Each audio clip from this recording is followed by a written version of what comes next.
1925 में लखनऊ के काकोरी में एक घटना घटी जिसे काकोरी कांड कहा गया। अब उसका नाम बदल गया है, जो कि नाम रखा गया है काकोरी ट्रेन एक्शन। काकोरी कांड का नाम काकोरी ट्रेन एक्शन हो गया, जो 1925 में लखनऊ के काकोरी में हुआ था। इनमें जिन देशभक्तों को फांसी दी गई थी उनमें राम प्रसाद बिस्मिल, अशफाक उल्लाह खां, राजेंद्र लाहिड़ी तथा ठाकुर रोशन सिंह को फांसी दी गई थी। आज उन्हीं मार्मिक घटनाओं के बारे में कुछ जानेंगे। कहते हैं कि सरफरोश की तमन्ना अब हमारे दिल में है, सरफरोश की तमन्ना अब हमारे दिल में है, देखना है जोर कितना बाजुए कातिल में है। पंडित राम प्रसाद बिस्मिल का जन्म 1897 ईस्वी में शाहजहांपुर में हुआ था। काकोरी कांड में जिन 22 लोगों पर मुकदमा चलाया गया और सजा सुनाई गई, उसमें कुछ को काला पानी, कठोर कारावास के साथ ही राम प्रसाद बिस्मिल, अशफाक उल्लाह खां, राजेंद्र लाहिड़ी तथा ठाकुर रोशन सिंह को फांसी की सजा हुई। पंडित राम प्रसाद बिस्मिल जी को गोरखपुर जेल में 19 दिसंबर को फांसी हुई थी। फांसी के पहले वाले शाम 18 दिसंबर जब उन्हें दूध पीने को दिया गया तो उन्होंने यह कहकर इनकार कर दिया कि अब तो भारत माता का दूध पीऊंगा। उन्होंने अपनी मां को एक पत्र लिखा जिसमें देशवासियों के नाम संदेश भेजा और फांसी की प्रतीक्षा में बैठ गए। क्रांतिकारी राम प्रसाद बिस्मिल से उनके माता पिता जेल में मिलने गए। उन्हें देखकर बिस्मिल की आंखों में आंसू आ गए।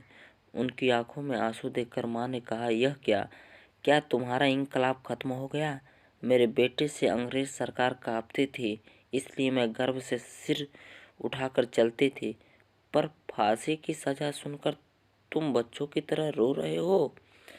माँ, तुम जानती हो मैं कायर नहीं हूँ, मैं मृत्यु से भी नहीं डरता। मेरी आंखों में आंसू तो बस इसलिए है कि तुम जैसी माँ फिर कहाँ पाऊंगा। बिस्मिल ने यह उत्तर दिया। जब फांसी के तख्ते पर ले जाने वाले आए तो वे वंदे मातरम भारत माता की जय कहते हुए तुरंत उठकर चल दिए। चलते हुए उन्होंने कहा कि मालिक तेरी रजा रहे और तू ही तू रहे, मालिक तेरी रजा रहे और तू ही तू रहे, बाकी न मैं रहूं न मेरी आरज़ू रहे।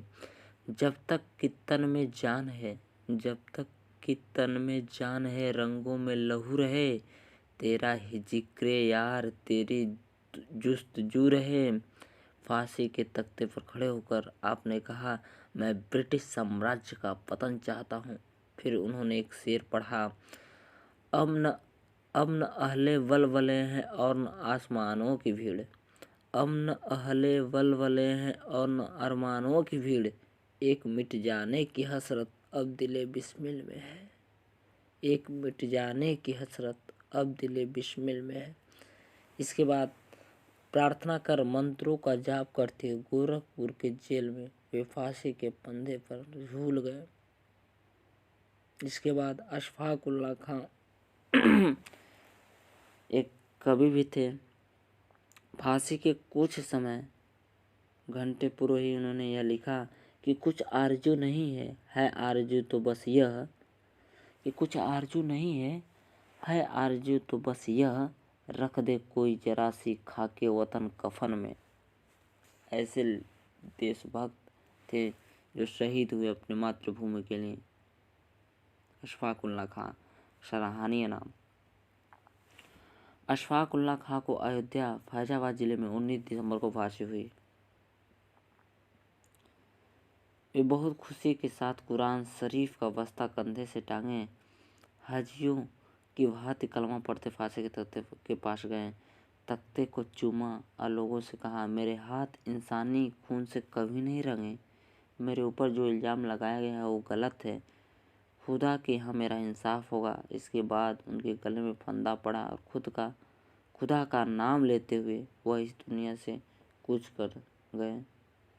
काकोरी कांड में फांसी पर चढ़ने वाले शहीदों में राजेंद्र लाहिड़ी भी थे।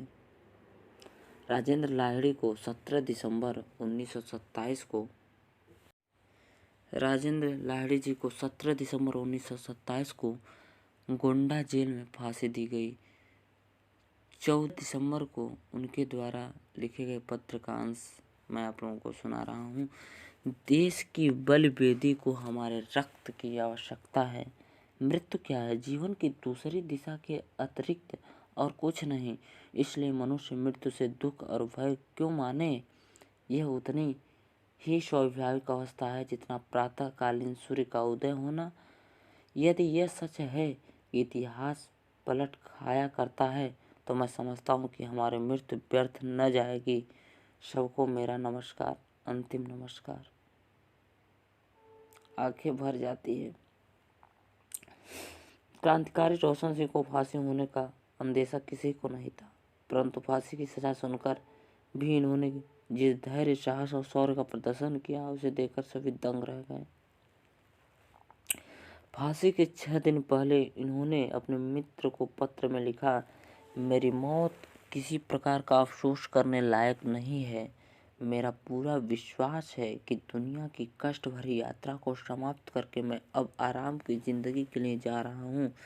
हमारे शास्त्रों में लिखा है, जो आदमी धर्म युद्ध में प्राण देता है, उसकी वही गति होती है जो जंगल में रहकर तपस्या करने वालों की है। आप ध्यान से इसे एक बार और सुन लें। हमारे धर्म ग्रंथों में लिखा है कि जो आदमी धर्म युद्ध में प्राण देता है, उसकी वही गति होती है जो जंगल में रहकर तपस्या करने वालों की है। आखिरी नमस्ते रोशन जी का सुन लीजिए। जिंदगी जिंदा दिली को जाने रोशन, जिंदगी जिंदा दिली को जाने रोशन, और न कितने मरे और पैदा होते जाते हैं। फांसी के दिन रोशन सिंह पहले ही तैयार बैठे थे। जैसे ही प्रयागराज डिस्ट्रिक्ट जेल के जेलर को बुलावा आया, आप गीता हाथ में लिए मुस्कुराते हुए चल पड़े। फांसी पर चढ़ते ही उन्होंने वंदे मातरम का नाद किया। ओम का स्मरण करते हुए शहीद हो गए।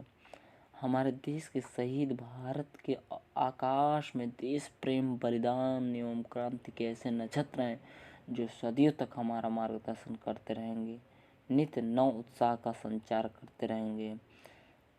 एक दो पंक्तियों में सुन लीजिए कि मरते बिस्मिल रोशन लहरी, मरते बिस्मिल रोशन लहरी, अशफाक अत्याचार से, होंगे पैदा सैकड़ों इनके रुधिर की धार से, होंगे सैकड़ों पैदा इनके रुधिर की धार से। सभी शहीदों को, देशभक्तों को मेरा प्रणाम, वंदन, नमस्कार। मिलते हैं नेक्स्ट वीडियो में। चैनल पे नए हो तो सब्सक्राइब कर दें। धन्यवाद।